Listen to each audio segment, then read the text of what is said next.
Lorsque la tante eut terminé ses aveux, un lourd silence tomba dans la pièce. La jeune mariée n'arrivait pas à croire ce qu'elle venait d'entendre. Comment une femme qui l'avait toujours soutenue, une femme à qui elle avait confié toutes ses douleurs depuis la mort de sa mère, avait-elle pu nourrir une telle haine? Son cœur se serra. Elle chercha une explication dans le regard de sa tante, mais n'y trouva que remords et noirceur. Les questions se bousculaient dans sa tête. À quel moment les choses ont-elles changé? Quand est-ce que l'amour familial s'est transformé en jalousie destructrice? Mais aucune réponse ne venait. La vérité était brutale, crue, impossible à adoucir. Sa tante avait choisi de la détruire volontairement. La jeune femme s'approcha d'elle, les yeux remplis d'une douleur profonde. « Ma tante, jamais, même pas une seconde, je n'aurais pu imaginer que tu serais capable de vouloir mon mal. Je t'ai toujours respectée, aimée.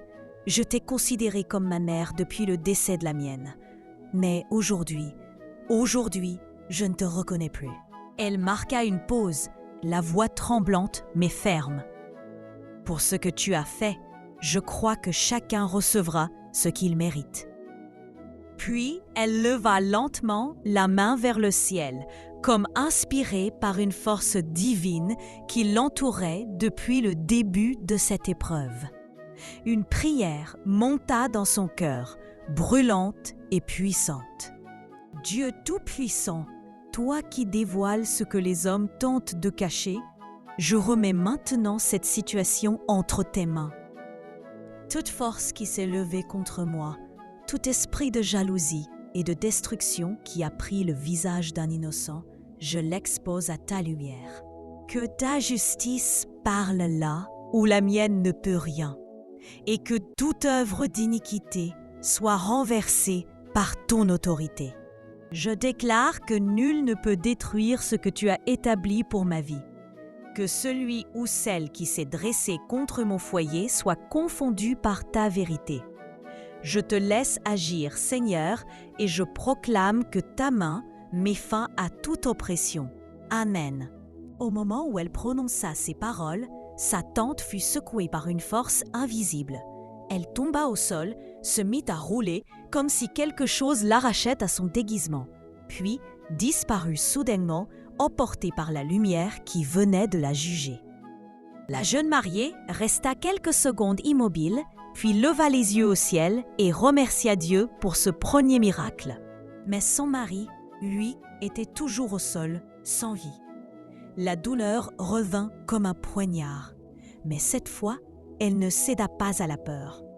Elle s'agenouilla près de lui, prit sa main froide et ferma les yeux. Elle savait que le Dieu qui venait de révéler la vérité était capable de redonner la vie. « Seigneur, toi qui donnes la vie et qui la reprends, me voici devant toi avec la prière la plus profonde d'une femme. Je place mon mari entre tes mains. Je refuse que la mort ait le dernier mot dans notre foyer. Je sais que ce qui s'est passé ici n'est pas naturel, mais toi, Dieu vivant, tu es plus puissant que toute œuvre des ténèbres. Éternel, souffle à nouveau dans son corps. Que son cœur se remette à battre.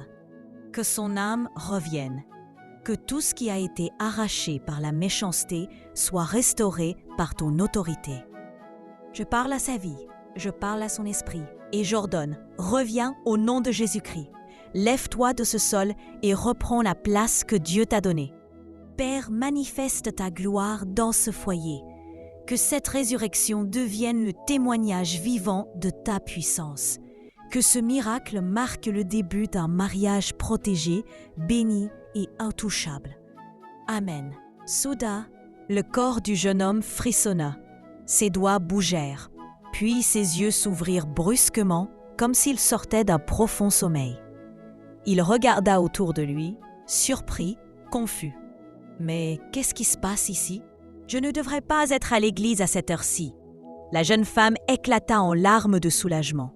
Elle lui expliqua tout, l'attaque, la tromperie, la prière, la puissance de Dieu qui avait protégé leur foyer avant même leur mariage.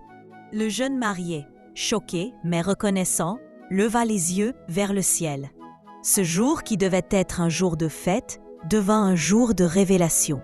Dieu avait combattu pour eux avant même qu'ils ne soient unis devant les hommes. Mes chers abonnés, que cette histoire vous rappelle une chose, quand Dieu est dans un foyer, aucune jalousie, aucune manipulation, aucune force obscure ne peut renverser ce qu'il a établi. Protégez vos cœurs, veillez sur vos maisons et n'oubliez jamais que la prière est votre arme la plus puissante.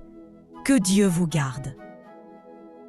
Tous ceux qui suivent mes histoires dans le silence, merci d'être là. Vos vues comptent, votre présence compte.